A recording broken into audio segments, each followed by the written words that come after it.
안녕하세요. 저는 결혼한 지 2년 된 20대 후반 여자입니다. 얼마 전 시부 때문에 이혼할 뻔했는데 남편이 더 이상 아버지를 보고 살지 않겠다며 자기를 버리지 말아달라고 하더군요. 이런 이야기가 나오기까지 어떤 사연이 있었는지 들려드릴까 합니다. 저는 너무나 평범한 가정에서 자랐습니다. 저희 아버지는 제가 태어났을 때부터 지금까지 한 회사에 다니고 계셨고 어머니는 전업주부셨어요. 경제적으로 풍족하지는 않았지만 큰 부족함도 없었습니다. 여고를 졸업한 뒤 서울에 있는 대학을 졸업했고 1년의 공부 끝에 구급 공무원에 합격했습니다. 큰 돈을 벌 수 있는 직업은 아니어도 정년도 보장되어 있고 연금도 있으니 부모님이 많이 좋아하셨어요. 주변 어른들은 여자 직업으로 공무원만 한 게 없다면서 이제 좋은 남자 만나서 시집만 가면 되겠네 하셨지만 생각보다 좋은 사람 만나기가 쉬운 일은 아니더라고요. 그래서 의도치 않게 몇 년을 솔로로 지내다 지금의 남편을 만나게 되었습니다. 남편은 같이 일하던 동료의 지인으로 증권사에서 근무하고 있었어요. 남편이나 저나 연애 경험이 많이 없어서 처음 두세 번 만날 때까지는 어색하긴 했지만 그래도 대화가 잘 통하고 같이 있으면 편해서 금방 친해질 수 있었어요. 그리고 1년 정도의 사간이 지났을 무렵 남편이 저와 결혼하고 싶다고 하더라고요. 결혼 이야기가 나오면서 남편의 가정사에 대해서 알게 되었어요. 남편은 당시 시부와 단둘이 살고 있었고 남편보다 3살 많은 신우는 이미 결혼해 타지에서 가정을 꾸리고 있었습니다. 시모는 남편이 중학생일 때 암으로 세상을 떠났다고 했습니다. 어쩌다 암에 걸리신 거냐고 물으니 자기도 어렸기에 잘은 모르지만 당시 시부가 시모의 친구분과 바람을 폈다고 하더라고요. 그 일을 알게 된 시모가 충격으로 몇 달을 앓았고 정확히 1년 뒤 유방암을 진단받았답니다. 병세는 급속도로 악화되어 결국 오래 버티지 못하고 세상을 떠나셨다고 해요. 그래서 남편은 지금도 시부가 밉지만 늙은 시부를 차마 모른 척 할 수가 없어서 같이 살고 있다고요. 시부 앞으로 나오는 약간의 연금과 남편이 번 돈으로 생활을 하고 있다면서 남편은 결혼을 해도 이 상황이 당장에 나아질 건 아니라고 솔직히 털어놓았습니다. 그렇지만 남편이 덧붙이기를 자기를 믿고 따라와 준다면 절대 제 눈에서 눈물 나게 하는 일은 없을 거라고 언제든지 저를 가장 생각하며 살겠다고 기회를 달라고 하더군요. 제가 이 이야기를 친한 친구들 몇몇에게 털어놓으니 반은 제 팔자 제가 꼬는 거라며 말렸고 반은 사랑한다면 한번 믿어보라고 하더군요. 결국 저는 남편을 믿어보기로 했습니다. 무엇보다 남편에게 제가 너무나 당연하게 누렸던 평범하고 따뜻한 가정의 행복을 느끼게 해주고 싶었거든요. 하지만 결혼을 해보니 시부는 상상 이상으로 어려운 분이셨습니다. 사실 결혼할 때 시부는 신우가 모시기로 했는데 갑자기 신우가 마음이 바뀐 건지 이런저런 핑계를 계속 대면서 모셔가길 미뤄서 어쩔 수 없이 저희와 같이 살게 되셨네요. 친정 부모님은 제가 갑자기 시부를 모시고 살게 된 걸 걱정하시면서도 모르는 척하는 건 사람의 도리가 아니니 조금만 참고 견디라 하셨어요. 저 역시 사랑하는 남편을 생각하며 기꺼이 그렇게 할 생각이었고요. 하지만 새로운 동네에 이사를 하자마자 저희는 시부 때문에 얼굴을 들고 다닐 수가 없었습니다. 슈퍼마켓을 시작으로 가시는 곳마다 여자만 있으면 그렇게 희롱을 일삼으셨나 봐요.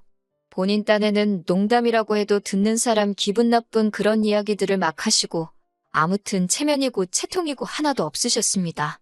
저희가 그러지 마시라고 하면 집안이 떠나가라 호통을 치시면서 자식놈들 다 필요 없다고 역정을 내시니 한 2달쯤 지났을 땐 동네에 저희 시부를 모르는 사람이 없는 지경이었어요.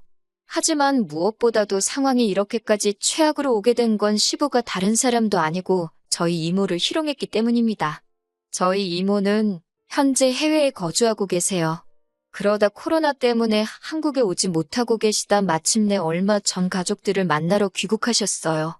그리고 이모는 저랑도 정말 친했기 때문에 제가 어떻게 사는지 궁금하다시면서 저희 집에 오신 일이 있습니다.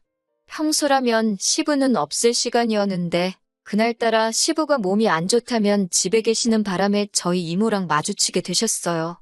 솔직히 시부의 추태에 대해 저나 남편 둘 다 잘 알고 있었기에 걱정이 많았어요.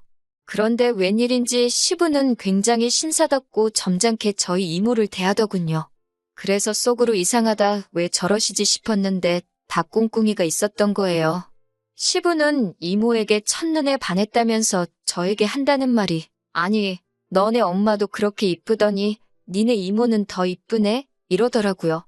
시부는 저희 부모님을 매번 너네 엄마 너네 아빠 그러고 부르세요. 제가 처음 몇 번 제발 그렇게 부르지 마시라 부탁드리고 남편도 뭐라고 했지만 그럴 때마다 니들이 지금 나를 가르치려 드냐며 듣지를 않으셔서 솔직히 포기한 상태입니다. 아무튼 니네 엄마도 엄청 이뻐서 내가 어떻게 해보고 싶었는데, 아니 더 이쁜 이모를 숨겨놓고 있었네 라고 하시면서 싱글벙글 좋아 난리더군요. 저는 그런 시부를 보는데 솔직히 역겹고 화가 났어요. 제가 제발 예의를 지켜달라고 해도 앉으나서나 니네 이모 생각밖에 안 난다며 저희 이모 불러오라고 난리도 아니더라고요. 어쩜 그렇게 살결이 뽀얗냐느니 매끄러워 보인다느니 들을 때마다 이모한테 너무 미안하고 속은 메스껍고 죽을 맛이었습니다. 결국 저는 남편에게 시부 좀 어떻게 해보라고 진짜 소름 끼치고 같이 밥도 못 먹겠다고 화를 냈어요. 남편도 상황의 심각성을 인지한 듯 했고 시부에게 자꾸 이러시면 요양원으로 모실 수밖에 없다고 강하게 나가더군요. 그러자 시부는 너 내가 네 엄마 죽었을 때 나온 사망보험금 다 가지고 있는 거 모르냐면서 돈 받고 싶으면 자기한테 잘하라고 남편을 협박하더라고요. 남편은 그 돈 혼자 다 쓰셔도 되니까 제발 며느리한테 스트레스 주지 마시라고, 그리고 장인 장모님을 비롯해 그 집안 어른들께 신뢰되는 이야기 좀 그만하시라고 맞받아쳤고요. 돈을 들먹여도 남편과 제가 꼼짝도 안 하니까 약이 오른 시부는 신우를 집으로 오라고 했어요. 그러더니 저희 모두를 앉혀놓고는 니들은 내가 외로워서 이렇게 몸부림을 치는데 자식이란 놈들이 이 주머니는 어떻습니까? 하고 갖다 들이밀어도 시원찮은 판국에 말야 라며 원성을 높이셨어요. 그러더니 저를 보면서 너는 며느리도 자식이라는데 내가 너네 이모를 이렇게 좋아하면 팍팍 밀어주지는 못하고 내가 네 이모를 잡아먹기라냐 어쩌냐며 적반하장으로 나오시더군요. 그러자 신우도 한술 더 떠서는 옳게는 그러는 거 아니라며 외로운 늙은이들끼리 오순도순 살면 좋지. 그리고 가족끼리 더 끈끈해질 수도 있는 일인데 왜 그렇게 생각이 짧고 이기적이냐며 저한테 뭐라고 하더군요. 시부의 막무가내 성격을 완전히 신우가 빼다 닮았더라고요. 저는 며칠간의 고민 끝에 결국 남편에겐 내가 찰년을 끊을 수 없고 하지만 도저히 시부랑은 같이 못 살겠다고 했어요. 남편은 착한 사람이라서 시부를 내쫓지 못할 거란 걸 알고 있었으니까요. 하지만 남편은 제 생각과는 다르게 자기는 아버지를 안 보고도 얼마든지 살 수 있다며 자기 잘못도 아닌 일로 헤어지지 말자고 저에게 애원을 하더라고요. 저도 남편을 너무나 사랑했기 때문에 그런 남편의 태도에 정말 고마웠어요.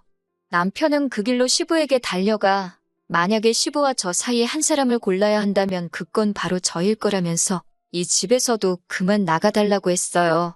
그 소식을 들은 신우는 한 걸음에 쫓아와서는 시부에게 아버지, 우리 집으로 가요.